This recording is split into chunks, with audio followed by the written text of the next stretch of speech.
আসসালামু আলাইকুম শিক্ষার্থী বন্ধুরা, কেমন আছো তোমরা? আশা করি তোমরা ভালো আছো। শিক্ষার্থী বন্ধুরা, আজকে আমরা একটা রচনা পড়ব, আমার প্রিয় শখ অথবা আমার শখ।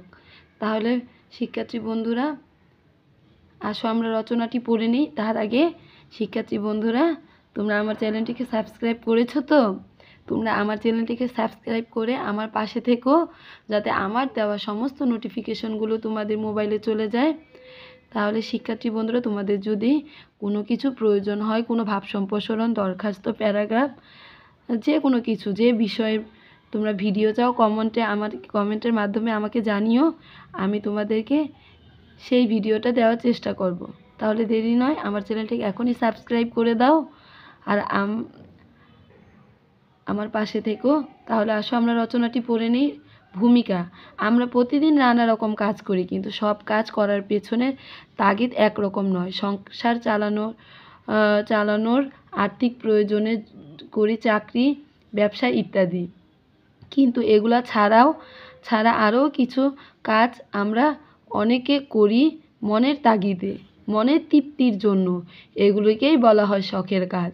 এগুলো না করলে সংসার অচল হবে না, কিন্তু অচল হবে মনের শান্তি। শখের প্রকার। মনের তৃপ্তির জন্য কেউ বাগান করে, কেউ ছবি আঁকে, কেউ ডাক টিকিট সংগ্রহ করে, কেউ ভ্রমণ করে, কেউ বা নানা ধরনের বই পড়ে ইত্যাদি। আমার শখ। আমি আমার মনের তৃপ্তির জন্য আকৃষ্ট হয়েছি বই পড়ার দিকে। এদিকে ঝোঁক হওয়ার কারণ খুবই সাধারণ। দ্বিতীয় শ্রেণীতে পড়ার সময় বাংলা পাঠ্যপুস্তকের গল্পগুলো আমার খুবই ভালো লাগলো। কয়েক দিনের মধ্যেই গোটা বই পড়ে শেষ করলাম। এরপর অন্যান্য শ্রেণীর বাংলা পাঠ্য ও দ্রুত পঠন, যখন যেখানে যা পেতাম তা পড়তাম, আনন্দ পেতাম। এভাবেই বই পড়ার একটা শখে পরিণত হলো।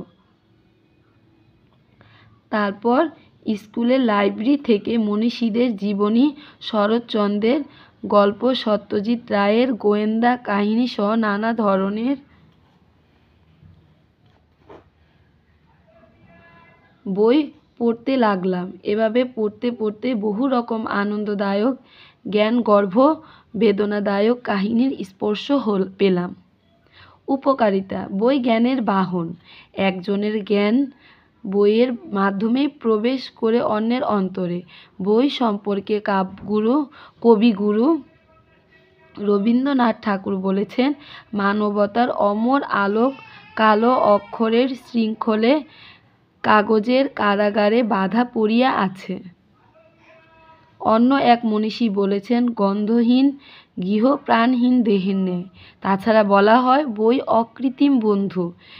সে কোনো দিন সঙ্গ ত্যাগ করবে না, ভুলে যাবে না, শত্রুতা বা প্রতারণা করবে না। অপকারিতা। বই হলেই তা ভালো হবে এমন নয়। ভালো বই যেমন আছে তেমনই আছে কুরুচিপূর্ণ, উত্তেজনাকর খারাপ বইও। ভালো বই পাঠে যেমন জ্ঞান বাড়ে, তেমনি খারাপ বই পাঠে চরিত্রের অবনতি ঘটে। উপসংহার। জ্ঞানের পরিধি বাড়াতে হলে পাঠ্য বইয়ের বাইরে মহৎ ব্যক্তির জীবনী, ধর্মগ্রন্থ, ভ্রমণ কাহিনী, অভিযানের কাহিনী, উৎকৃষ্ট উপন্যাস ইত্যাদি পাঠ করা একান্তই উচিত। বই পাঠে জ্ঞান বৃদ্ধি পায়, মানসিক ও চারিত্রিক উন্নতি ঘটে। তা বন্ধুরা, আজকের মতো এই পর্যন্তই। যদি আমার এই রচনাটি তোমাদের একটু হলেও উপকারে আসে এবং তোমাদের ভালো লাগে, তাহলে আমার চ্যানেলটি সাবস্ক্রাইব করে আমার পাশে থেকো। আর তোমাদের যদি কোনো ভিডিও প্রয়োজন হয়, তাহলে কমেন্টের মাধ্যমে আমাকে জানিও। তা বন্ধুরা, আজকের মতো এই পর্যন্তই। আল্লাহ হাফেজ।